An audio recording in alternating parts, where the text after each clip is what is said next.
Hello, and welcome to Comic-Con International's Education Series. My name is Kathleen McClancy, and I'm one of the organizers of the Comics Arts Conference, the academic conference hosted by Comic-Con in San Diego and at WonderCon in Anaheim. We put together the panel that you're about to watch, and you might notice that it's a little bit different from most of Comic-Con's other virtual programming. Instead of a roundtable discussion, we follow the typical format for a scholarly conference of having several individual presentations that are related thematically. In this panel, To Valhalla, Norse Mythology Interpretation in Assassin's Creed Valhalla, God of War, and Thor, Comic Books and Media, you'll see 3 papers looking at how Norse mythology is incorporated into different franchises. First, Daisy Herrera gives a brief overview of Norse mythology before presenting Until Valhalla, Legends and Glory in the Assassin's Creed World. Second, Semaj Garbutt presents The Limit of Mortality, The Gods Are Unworthy of Praise. And finally, Jovi Hinojosa presents You Want Me to Put the Hammer Down? Gods and Realms in the Marvel Universe. I'll let Daisy take it from here.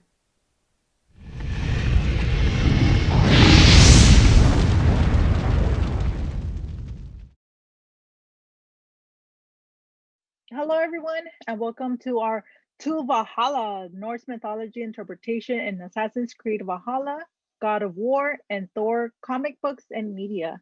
We are so excited that you have decided to check out our presentation. So just a quick overview before we do dive into each of our presentations. The myths of the North Germanic people, and definitely something that continued into the Scandinavian folklore, is the Norse mythology.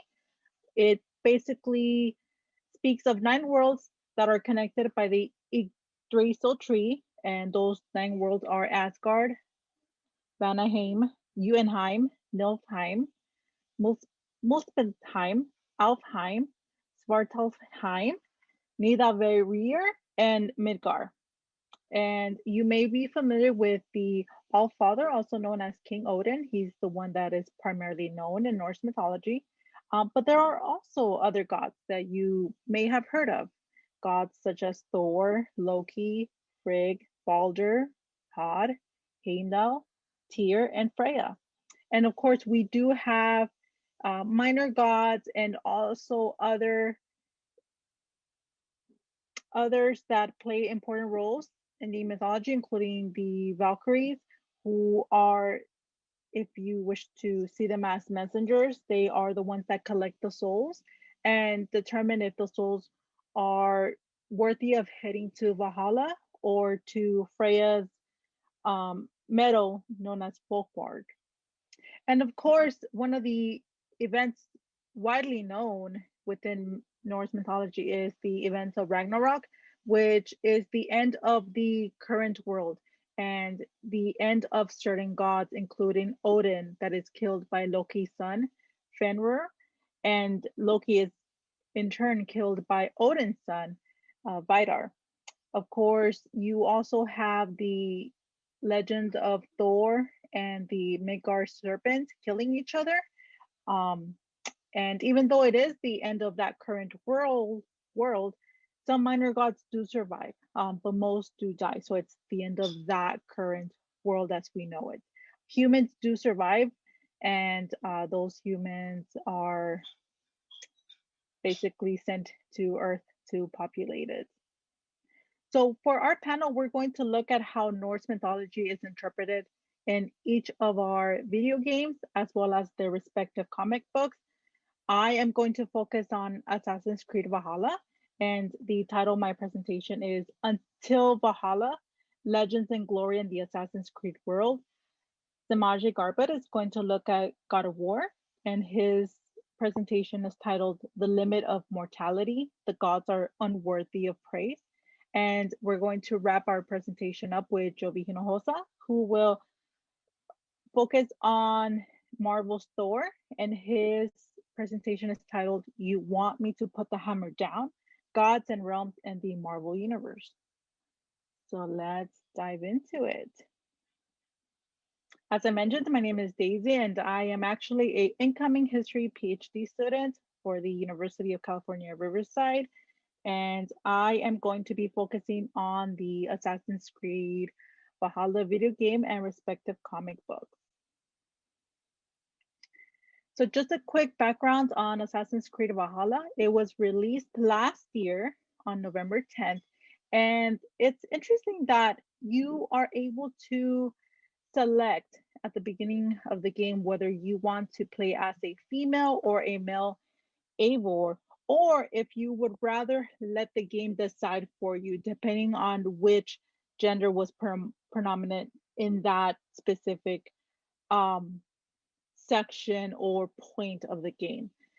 The game takes place sometime between 870 and 890 AD. We also know the Dark Ages to be prevalent during this time. So for any of you history fans out there, that's our timeline. Your main objective is to lead your clan against Anglo-Saxon kingdoms, including um, kingdoms that are creating or devoted to Christianity. And you are encouraged to forge alliances with other clans. And this is in the areas of Wessex, Northumbria, East Anglia, and Mercia, as it's described in the game. You are also expected to find your own glory, expand your settlement, and raid for materials and treasures for you to use in your settlement. Now, the plot twist with this game, and if you look up the reviews on the game, this may be a pro or a con, depending on your point of view. But the plot twist is that you are a Viking with assassin traits. So you're not technically an assassin. You don't play an assassin as you do with the other games, but you are a Viking with a handful of assassin traits. So, who is our main character, Eivor? She or he, depending on who you choose, is someone whose family was killed very early in the game and was adopted by a family that is part of that clan. As a child, they were mauled by a wolf, hence um, they go by the nickname Wolf Kissed. And later in the game, they are introduced to two assassins, two members of the organization, the Hidden Ones, Basim and Haitham. And they present them with the Hidden Blade and are asked to eliminate members of the Order of the Ancient Ones, which is an early form of the Templars. And Eivor is foretold by the clan's medicine woman that they will eventually betray their brother, Sigurd. And that's something very important to remember. So, what's very cool about this game is the Norse mythology elements that you pick up right off the bat. One of them is the Odin sight. That's what they call the eagle vision in this game. And instead of an eagle, you have a crow, and the crow's name is Sunin, and it's Norse for insight. You pick up that Eivor is part of the Raven clan, and one of her other nicknames is Raven Feeder. And even when they are going into battle, they will tend to scream, "We will feed them to the ravens." There is, of course, a very heavy reference to Odin, his great hall, Hel, Valkyries, Ragnarok, of course, and the choice of dying as a warrior versus dying as a coward, and you deciding whether you want to kill the person in a honorable way or whether you want to deny them their weapons so that they are denied entrance into Valhalla. Of course, also as you're raiding or fighting, you'll hear your character often yell for Odin, for Valhalla, and there are plenty of side missions where you are fighting other Drengers, other warriors that want to go to Valhalla, and you have to eliminate them in a very um, honorable way. And there's also a lot of Norse culture. We're talking about the excessive drinking, the glorious feasts, the funeral send-offs for warriors that are seeking entrance into Valhalla, the raids, and the pillaging. The other cool thing about this game is that you are also sent to Asgard and to Jotunheim in a journey to explore um, Norse mythology and who these gods were before your time. And that takes place by drinking Valka's elixir, the medicine woman of the clan. And you first go into Asgard, and you are actually in Odin's um, body, as they describe it. You are seeing everything through Odin's eyes. You are understanding his thoughts, his emotions, etc. So, of course, you are being spoken to about Ragnarok and your death with its link to Ragnarok. And you see Loki's betrayal. Loki um, has a wolf son, and Odin's death is being predicted as being killed by a wolf. Um, so Odin feels pretty betrayed by Loki in that sense. And then, of course, you see Odin's betrayal with Tyr and how Odin allows Tyr to be attacked by Loki's son in order for Odin to save himself. Um, so that's the first trip. The second trip is to Jotunheim. And again, you're there as Odin. You're seeking magic and a way to survive Ragnarok and to avoid your death. You see the Yggdrasil, the sacred tree, and you eventually are given the magic um, for you to consume along with the other gods, for you all to be able to survive Ragnarok and have your souls enter into the sacred tree. Of course, Loki was not included in that plan, and you leave Jotunheim assuming that that was the end of Loki. But towards the end of the game, and spoilers, um, you come across the that same tree, Yggdrasil, but it's actually the Isu temple, and Isu is one of the gods that was part of the first civilization mentioned in Assassin's Creed, and you enter into a dream state Valhalla where you realize that you as Eivor are actually a reincarnation of Odin, and the uh, the two members of the Hidden Ones, the two assassins, are also reincarnations of the Norse gods. So your brother Sigurd, who you betray, is actually Tyr, and that's who you betray in Asgard.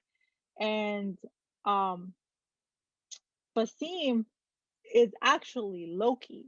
So Basim, who was supposed to be somebody that was leading you and training you to be an assassin, turns out to be Loki. And you have a fight with Basim because Basim is um is seeking revenge for how you treated his son. Um and that's the big spoiler, and that's how they connect Assassin's Creed with Valhalla, with Norse mythology, and all the good stuff. Now, diving into the comic books, Assassin's Creed Valhalla does have 3 comic books. They're titled Song of Glory in issues 1 through 3. The first issue actually, interestingly, came out before the game was released, and that was in October 21st. And all of the 3 issues are centered after the beginning of the game, but before your journey, before you journey to settle your own settlement.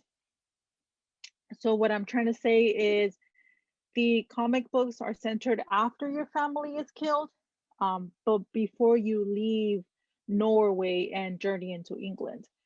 And of course, the comic books also have a heavy reference regarding Valhalla's Great Hall, Hell, Odin, raiding, and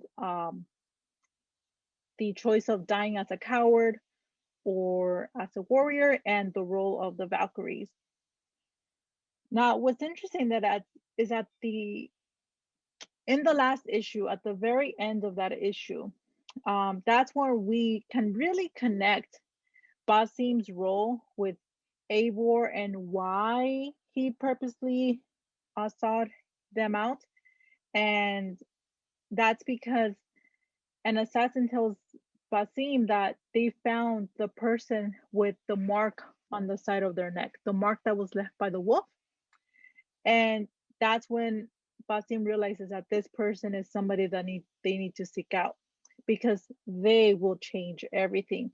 Now, if you take a step back and remember what I said about Eivor being wolf kiss, being the reincarnation of Odin, you can see that Basim, as Loki, already knows that Eivor is the reincarnation of Odin, and that's who they have to seek out to get the revenge for the way that Odin treated Loki's son.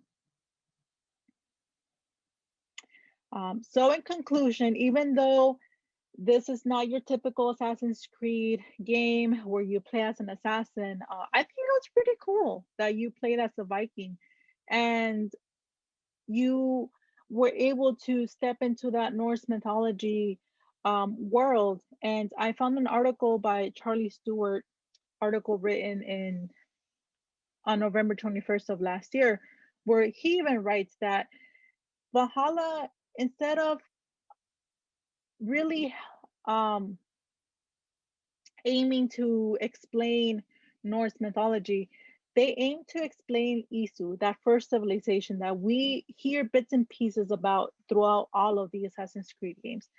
But most importantly, they focus on Eivor and how they view the world and the fears that the Vikings had. And also, Valhalla aims to put players more in the shoes of the believer of Norse mythology rather than the point of view of the god. So it's a bottom to top perspective. And this game is meant to help players understand the emotional stake or the consequences, the beliefs, just how these Vikings carried this mythology every day, how they devoted themselves to this mythology and that journey that they took, um, just knowing that the ultimate destination was Valhalla. So thank you, and we will move on to our next All presentation. right. Thank you, Daisy, so much for sharing about Valhalla and Assassin's Creed. I hadn't quite finished the game yet, so I learned a lot of surprising things there, but not so surprising with the mythology as it is. Today, I will be talking about God of War and the limit of mortality as it applies to the gods and as it applies to men. So my name is Semaj Garbutt. I am co-worker with Daisy, also play video games for most of my life, mostly RPGs here and there, and I like a lot of roguelites. And God of War was actually my first. This was my game. Sorry for all the hair cleaning. This is my first God of War game, and I'm very happy to have gotten into the series this way because this game was amazing in my opinion, and I think that it teaches a lot. So my background is in theory primarily. I'm actually, as Daisy, congratulations, is going into a PhD program. I'm going into a creative writing program very soon, and my focus will be on creative writing in theory. And part of the theory is the idea of what constitutes humankind, what constitutes humanity. And I think that this game tackles a very uh, strong lesson in that vein. So today we're going to talk about how the gods are unworthy of praise. Here we see a photo of, or a screenshot rather, from the game of Kratos shortly after he fought, at this point, a stranger who came to his home full of tattoos, very powerful, threatening his life and his son. And as we know, as we complete the game, this was Balder seeking giants, Balder seeking a hidden giant because Kratos' wife passed, and as she passed, she asked that Kratos and his son, as you see here with this gold handprint, they cut down these trees, the particular trees she picked out, and they give her a funeral pyre there, take her ashes to the top of the mountain. And the game is about trying to fulfill her dying wish. So here again, we see Kratos is limping away, particularly limping away from his battle with Balder after finally killing him, or as he thinks he's killed him. And this is correct me if I'm wrong, even though I can't hear you at home. This is a new sight for Kratos, considering he's slaughtered entire pantheons. Kratos went through the entire Greek pantheon. He didn't only slay lesser gods, he slayed all the way up to Zeus. He slayed titans. He slayed all sorts of creatures. And more or less, he's invincible. He is a god in all definitions of the term, who is such a god, he was able to slay other gods. Now, the big twist here with Kratos is that he started as a human, he started as a man, and Kratos became a god through a ruse by the god of war Ares. And I believe, I haven't played those games, but Kratos becomes a god and takes revenge on the gods, and now he's here escaping his fate, trying to get away from the legacy of hate and bloodshed and revenge that he's lived for so long, and to raise his child with his past wife. Now, as Balder fights him and more or less beats him up, he says that he is old and slow. Kratos was worried about hurting Balder until this happened, and now we see Kratos is covered in blood, and most of it is not Balder's, it's his. And that is because he had a very challenging fight. Kratos is a living proof that the gods, or not just Kratos, but Balder here, as Kratos quote unquote kills him, they are both living proof that the gods can be killed. Kratos is again a walking proof of this, considering his resume of gods he's killed. He has shown that gods have mortality just as humans do, and his mortality is now showing. So when you have a slayer of gods, a slayer of many gods, who is in turn being slain, we're seeing over and over again that the gods are not immortal. The gods are mortal. And why is this being portrayed in the game is the question that we want to think of when we talk about mortality and whether or not they deserve praise. Kratos here is concerned with survival. Throughout the game, he chastises his son. He's boy this and boy that. Why did you touch this? Stop talking. Listen to that. My partner's playing the game now, and just yesterday, they were at some part early in the game where they're going up the mountain, and Atreus is trying to be useful. He sees a contraption, a wheel, and he goes immediately to see, I think it does this, so he does it, and it's old, it breaks. The rope that they want to use to go up the mountain gets stuck under some boulders. Kratos immediately questions him, why did you touch that? You were careless. What are you doing? And this is mean. This is Kratos' entire persona up until this point, is chastising because of his concern for survival. Kratos knows firsthand that the gods are not invulnerable. The gods die. He knows because he's killed them, and he knows because he's almost been killed by someone that he knew is probably a god, but he didn't know who he was. And this is the awareness of his own mortality. And here we see the major distinction, or sorry, the lack of distinction between the player and the character in the game. Kratos here is a avatar for you with your controller at home, as you are the person who is slaying these gods. You are the human who can show the gods that they are immortal, that you can take them down. And Kratos knows this as his own mortality as well. In the game sense, he can die and respawn. But in the philosophical sense, he knows that he can die just as easily as the rest. And he wants his son to learn this lesson. So what he thinks is tough love, it's a hard lesson, is his fear. It's his acknowledgement of his own death coming one day, or potentially coming one day, and not just his, that of his sons, that of his past wife. A very keen awareness of his own mortality. So we want to think about, what does that mean for our mortality? What does that mean for the creators of these mythologies, and not necessarily the creator of the grand Greek or Norse mythology in which this game takes place, but the mythology that the game itself creates. We move on to the comic book and we see that Kratos is by no means weak. He fights all sorts of creatures. Again, he fights gods. He fights here in the comic, he's fighting men who turn into bears, who have a special gift to become abominations or beasts. And he takes them all down. He lets his rage consume him and he kills them and he fights and he fights and he fights. But he does not wish to die, even so far as to sacrifice his own pride as the slayer of Zeus, as the slayer of all the other, the Gaia and whoever else that he taken down, he does not want to die. And in these moments in the comic book, he is on the verge of dying. He knows that these beast men can overwhelm him. He knows that he must make it back to his son alive.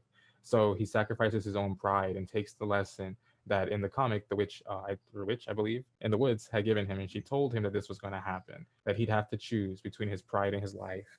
And he didn't want to. When he went there, he resisted it, but again, once mortality came into play, once his own life flashes before his eyes, he will give up anything. Just as he probably knew that his victims did as he was killing them. I'm sure he thinks about the regret that the different gods that he's antagonized, or maybe they antagonized him, that he came after to kill. I'm sure that in some place they regret that they ever messed with him, because here he came back to show them their mortality. He was a once a mortal, he was once a human, and he came back with all the power the gods have to turn it on them because they play games with people, they play games with men, they played games with him. Among them being that his tattoos, that were his very iconic red tattoos, are actually, I don't know exactly the details on this, but he was tricked into slaying his own family back and when he was still a human. And I know that the blood drills into his skin. I'm not entirely sure exactly what the circumstances, but he has this visible marker attached to him of what the gods are capable of, what evils the gods are capable of. And that never leaves his mind. Throughout the game, he tells his son over and over again how little the gods are. They don't care about men. They don't deserve the prayers of men. Men shouldn't praise them because the gods don't care. The gods will step over them as ants. The gods will step over them as insects just for a laugh or just a nonchalance. So Kratos wants his son to recognize this because his son is a god. His son is the result of two gods.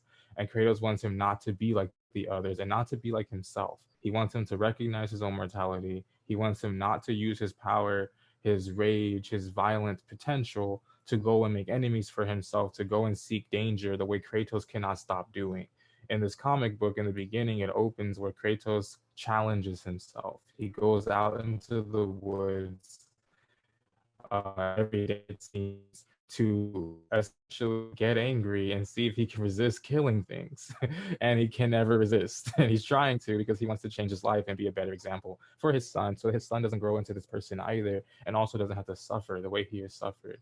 But he fails to do so, and it leads him into danger when he thinks he's saving someone and he ends up killing a beast, but turns out the beast has a family and the family doesn't like that. So now the family's coming after his family, and that leads into a domino effect where he now has to go out and slaughter them at their home so that they will stop coming after him and his son where they saw them at their home. Kratos' mortality is the drive behind these choices. Now we get to Atreus, a very young god. We see his mortality portrayed very quickly as a sickness. And very early on in the game, Kratos and his son are first embarking out to go and, quote, hunt deer in the direction of deer, if you've forgotten.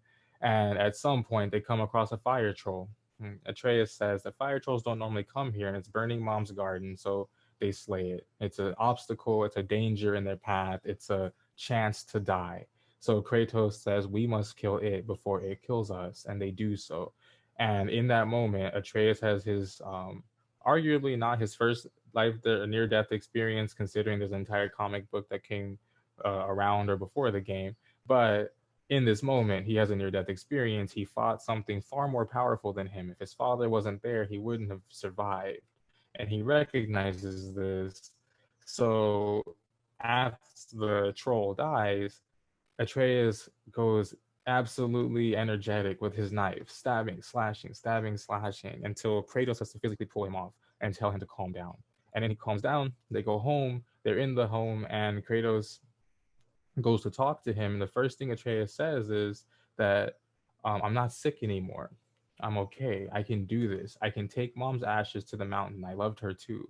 And he mentions not being sick anymore because he's been sick for a large part of his life.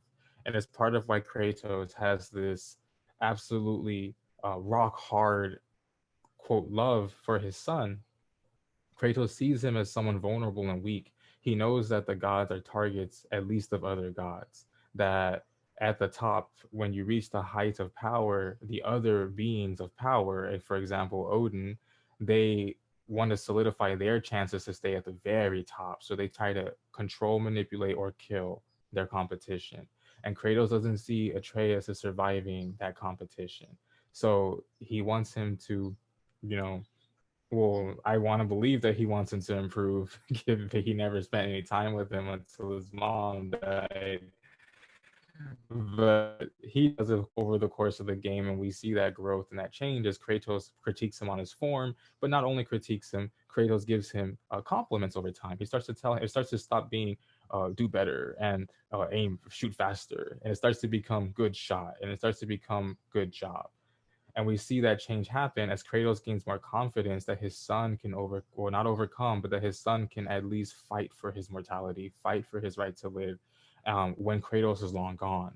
And Kratos sees, mom is long gone, I will be long gone one day. And Kratos has a care for his son that he doesn't want his son to die or have a terrible life or a painful life, especially the way that he has. He's thinking about mortality. And Atreus, of course, it's hard to say what Atreus' exact thoughts are on mortality at this point in the game, but we do see later on that Atreus learns he's a god, and among that lesson, he finds a personality change in which he starts to believe himself a god the way that we might say it.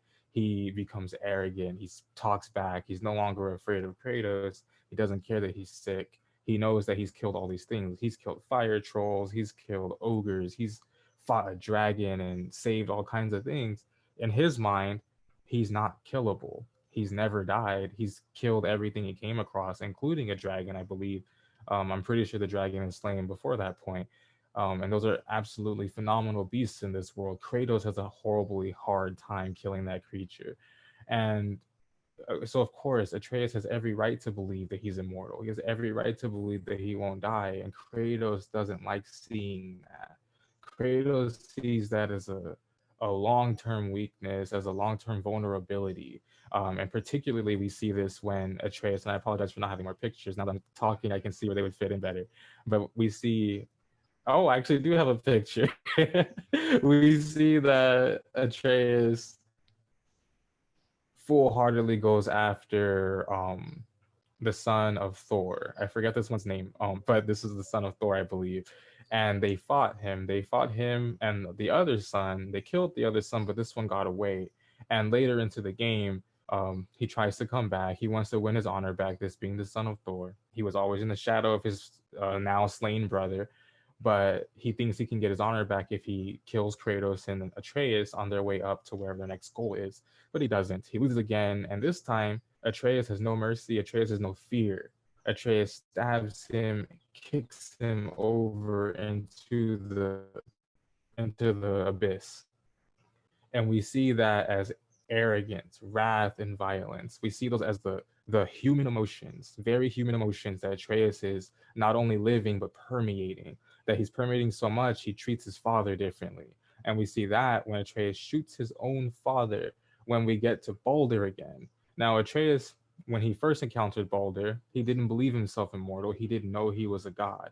But when we next encounter Balder at the top of the mountain, at the gate to Jotunheim, he knows he's invincible now. At least he feels that way. He knows his father has defeated Balder in the past, and he thinks we kill everything we come across. This will be as simple as that was, but of course it's not.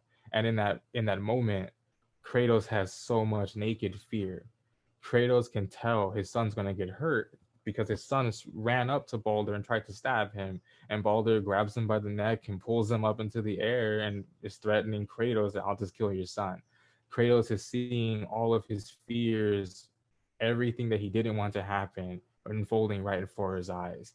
And even before he's long gone, his son is on the verge of death to another god, just like he's killed so many gods. And in that chaos, in that chaotic moment, when when Kratos is telling Atreus to stop and back off, Atreus does not care. It's in one ear, not the other, and he shoots an arrow. I'm pretty sure at Kratos. I saw recently a clip of that, and in my memory it was at Balder, but no, it was at Kratos. Atreus was retaliating because he's a god. He's allowed to.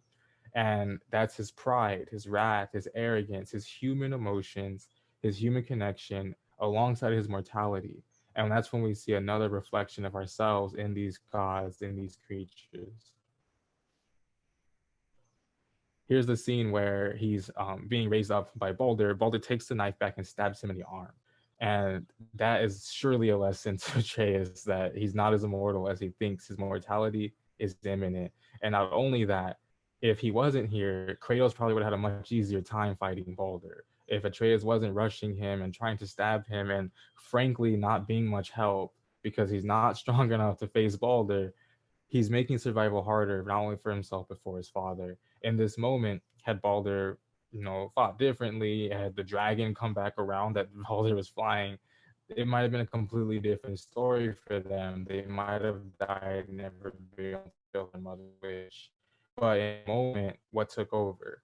Not only the thought of immortality and the thought of godhood, but also the human aspects of pride and revenge. And we see that Atreus has folded into human realities and human emotions. Here, Balder is in human realities and human emotions because he pettily stabs Atreus in the arm instead of just killing him, which would have made the most sense in the moment. It would have brought a combatant off the field. It would have made his job easier, bringing Kratos to Odin as requested.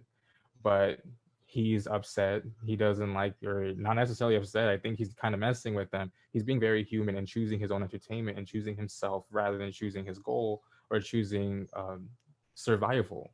And we see that, he thinks he's quite literally invulnerable, which I think I talk about soon. Yes, he's literally invulnerable. For him, immortality is not a dream. It's not an aspect of godhood. It's a reality. His mom robbed him of most of his pleasure, most of his experiences, his flesh experiences, but he's invulnerable now, and yet he dies. Here we see that he has a tip of Atreus's holly arrow. I don't remember exactly what it's made of, but it's something that breaks the spell that was cast to give him invulnerability. And we see another myriad of emotions here. Fear overwhelms him like fear overwhelmed Kratos. Arrogance and pride had overwhelmed him before when he thought he couldn't get hurt. And the aspect of looking death in the eye brings him down to our level, brings the gods down to the human level. In his deathbed, we are seeing that he's slain by a human. Yes, Kratos and Atreus killed him, but in reality, you held a controller as a human and you killed Balder and you killed him in that game world. As we examine our own mortality, humans often think of themselves as gods because in their minds, why wouldn't they be? There's no other animal or creature on this planet that challenges human supremacy, that challenges humans for resources or challenges humans for progression. And yet we will die, and we know we will die, and we know that we can die. So we explore that process through the gods. We explore that through something that shouldn't be able to be killed, and yet here it is dead. And we think of ourselves, because we can't see our true death, we can't see the end of humanity because we have a long way to go. But we know that we won't exist for billions of years, most likely. Our death will eventually come. On an individual scale, our deaths will come. So we see that reflected in the gods as we watch them. Someone who should never die dies. And it's much easier to explore it that way. Thus, the gods are not worthy of praise because the gods are a reflection of us, and we are not worthy of praise. We are not the absolutes, we are not invulnerable, and we will die, and we do have mortality, and we succumb to our emotions. And we are the gods, and the gods are us, and none of us are worthy of praise. So thank you for this and listening to my presentation. And now I'm going to pass it over to my teammates. Hello, everybody. My name is Jovi Hinojosa, and today I will be discussing the differences between figures, events, and creatures from Norse mythology and how they differ from their appearances in Marvel comic books and movies. Before I begin, I also want to congratulate Daisy on being accepted to her PhD program. Good job, Daisy. And Semaj, good job on your program as well. I'm just a student at Southern New Hampshire University, but I have read Norse mythology. I have read and examined Thor comic books, and I've seen all of the films multiple times. So I feel like that qualifies me to at least show the differences and similarities between Norse mythology and how they're depicted in other media. So without further ado, let's go ahead and begin. All right, so we begin with Marvel's decision to use characters from Norse mythology in the first place. Why did Marvel choose to use Norse gods and not, for example, Greek gods or Roman?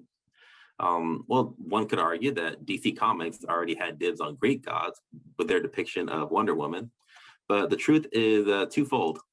Stan Lee had an appreciation for Norse mythology ever since his early years. He was an aficionado rather of Norse mythology and thought that they would translate well into comic book form. He also chose them because he felt people were less familiar with them than with the other Greek and Roman gods, meaning he can use his comics to tell their stories as well. It was another way for Stan to share his passions with the world. Now, the key word to look out, hang on. Sorry about this, guys. All right. Sorry, what was that? Now, the key words to look out for in this slide is the word most. As in, Marvel borrowed a lot from Norse mythology, but it also took some liberties with the characters. It didn't just copy and paste what was written in Norse text or taken from Norse folklore, which we are about to discuss right now. Naturally, the first place to begin is with the god of thunder himself, Thor Odinson. Norse mythology describes Thor as having red hair and a great beard. He was not able to fly, but he was transported by magical oxen who pulled his chariot through the sky. Thor is a prominently mentioned deity throughout the recorded history of Scandinavia. His popularity reached new heights during the Viking Age, when in the face of the process of the Christianization of Scandinavia, emblems of his hammer, Mjolnir, were worn in an effort to mock those who would impose their religion on others. In the Marvel comics, Thor has blonde hair. He can fly with the help of his magical hammer. And in the early comics, he was banished to Earth by his father Odin, and his memories of being a god were erased. He went by the name Donald Blake, and one day while vacationing in Norway, he found Thor's hammer, and when he picked it up, he was transformed into the god of thunder. His memories came back, and he went on to have many adventures with his fellow Asgardian, the Avengers, and so forth and so on. Marvel went on to change the script even more in the characters of his origin movie, the 2011 film Thor. Thor was still banished to Earth, but his memory was intact. And in order to get back to Asgard, he had to prove himself worthy.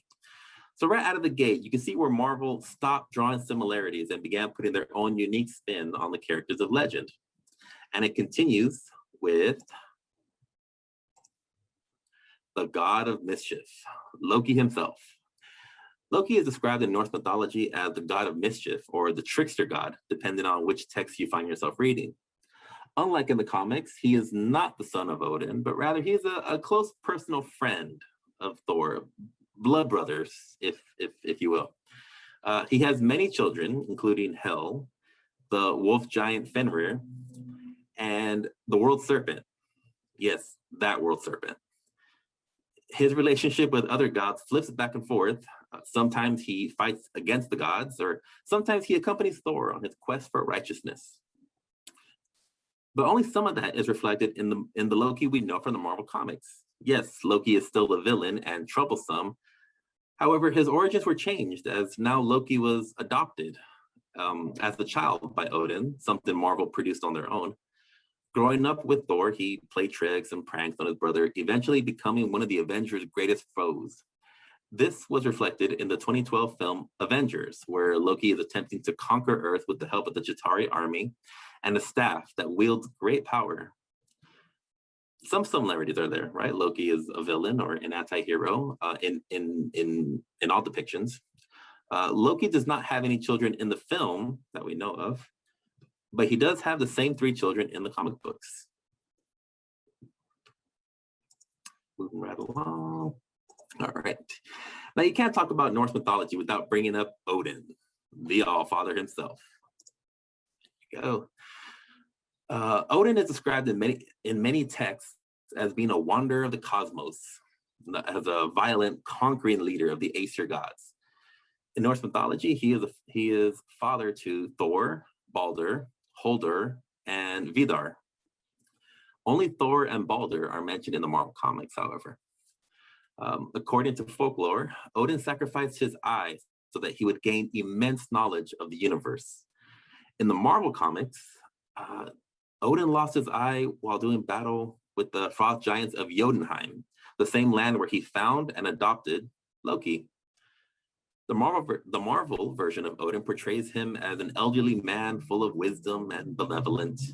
He rules the 9 realms as a king who does not seek war, but is prepared for it should it find him. The Odin of Norse mythology is not quite as nice as the good folks over at Marvel made him out to be. Marvel makes up for this through the use of the character Hela, which we'll talk about later on. In the 2011 film Thor, Odin is played by Anthony Hopkins, and his portrayal of the King of Gods is closely related to other depictions of Odin. He banished Thor to Earth so that he would learn humility and become a better leader. He adopted Loki after killing his father so that he would not grow up a lonely orphan. Neither of those events happen in Norse mythology, but it's nice to take creative liberties with characters. Hela is a character that Marvel took many liberties with. Hel is described in Norse mythology as one of the children of Loki and the ruler of the realm of the same name. She also plays a great role in the resurrection of Balder, both in Norse mythology and in the comics. Marvel decided they didn't want comic book readers to say Hel a lot, so they changed her name to Hela, but kept the fact that she was a child of Loki. Her motivations changed throughout the stories, but one thing remains the same. She wants to rule the 9 realms, including Earth. She is a character of super strength and agility, which is apparent in the 2017 film and first live action of Hela, Thor Ragnarok. In the film, Hela explains to one of her minions that she was the weapon Odin used to create the empire that would eventually become Asgard. Once Asgard was absolute in its power, Odin had no further use of Hela, so he banished her to rule the underworld, also known as Hell. Odin did banish Hela to rule the underworld in Norse mythology. That's one of the similarities they share. One of the major differences between the comic books and the movies is that Hela is revealed to be the daughter of Odin in the film and daughter of Loki in the books. Why this was changed could be anybody's guess, but it could be that perhaps it gives her more motivation to destroy Asgard, since it was her father, Odin, who banished her to rule the underworld. All right. The last character we're going to discuss is Heimdall, also known as the Watchman of the gods. Heimdall is the guardian of Asgard and seeks to protect the gods who dwell there. He is described in Norse mythology as having the whitest of skins and a horn known as, and I'm sorry if I butcher this, I know I'm going to butcher it, Yala horn, which was believed that he would blow to summon the gods when their enemies, the frost giants, drew near at Ragnarok. Marvel once again took liberties with the character. They made his skin a little bit darker and swapped out his horn for a sword that was used to control the Bifrost Bridge. It was prophesied in the text that Loki and Heimdall would kill each other at Ragnarok, And although Heimdall did die in the comic books, it was not at Loki's hand. He was killed helping the Valkyries reclaim a sword that had been stolen by an unknown assailant. Marvel would go on to kill Heimdall again in the 2018 film, Avengers Infinity War. This time, he was killed by Thanos, who killed Heimdall after he used his magic to send the Hulk back to Earth. In all depictions of Heimdall, he is a guardian of Asgard and protector of the Bifrost, halting any and all enemies who would seek to harm the Asgardians. All right. Now, some of the events and locations that are present in Norse folklore are also present in the Marvel comics. One of the biggest locations they borrowed was the mythical realm of Asgard. It was first shown in the Marvel Comics Tales of Asgard in October 1962. It was described in the Norse text and depicted as a realm of the gods where Odin, Thor, and their kind would call home. It was later shown in the film Thor as a city of gold and light, which of course we learned later from Hela that she was the reason why Asgard had so much gold. Spoils of Odin's conquest over the other realms. Ragnarok, which is a cataclysmic event, also takes place in Ragnarok, which is a cataclysmic event that takes place in Norse mythology and legend, also takes place in the comic books. Thor Disassembled, which was published in 2004, was a 6-part story arc, which closely resembles the Ragnarok that is described in Norse text. In the series, Loki causes a series of events that would eventually lead to the destruction of all the realms, with the exception of Midgard, aka Earth. All the Asgardians die, and Thor is later brought back to life in the next Thor series, which came out in 2007. The photo on the bottom right of your screen shows an artist's rendition of the events of Ragnarok as described in Norse text. Thor fighting the world serpent, faction against faction in Asgard, eventually leading to the destruction of the world. Ready? All right, speaking of the world serpent, it is described in Norse mythology that Thor would go on to kill the serpent by hammering it on the head with such force that one blow is enough to kill it. We again get to see this take shape in comic book form in Thor number 278. When this exact event takes place just as it is described in the text. The final event I will be showcasing today is the death of Balder. Yes, Odin's other son is present in the Marvel Comics. He is described to be Thor's brother and fated to die just as it is described in Norse mythology. The trickster god Loki tricks the god Hod into firing an arrow tipped with mistletoe at Balder, killing him as it is the only thing he is vulnerable to, and triggering the events that would eventually go on to be known as Ragnarok. The description of his death is taken almost exactly from Norse mythology, as the mistletoe arrow, Loki's involvement, and Balder's death is exactly how it happens in Norse folklore and myth. Marvel took these elements and ran with it. All right, so in conclusion, go right here a little bit. There we go. Marvel managed to keep Norse mythology intact by putting their own unique spin on the legends. They used modern settings and were influenced by the tales while not retelling the same stories over and over again. They were able to present the characters and events in such a way that their audiences would see them as nothing short of otherworldly. And I think that was the point.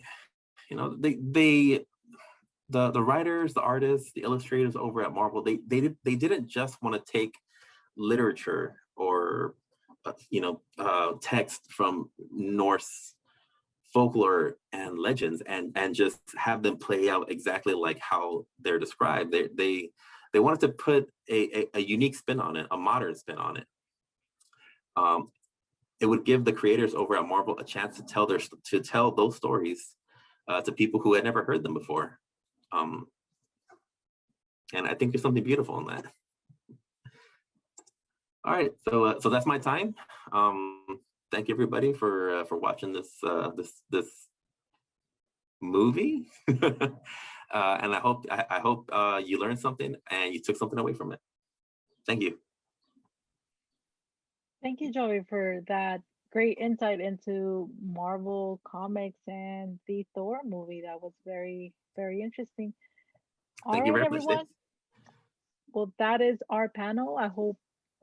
We hope you have enjoyed it and continue to game on, watch superhero movies, and read comic books. Bye, everyone.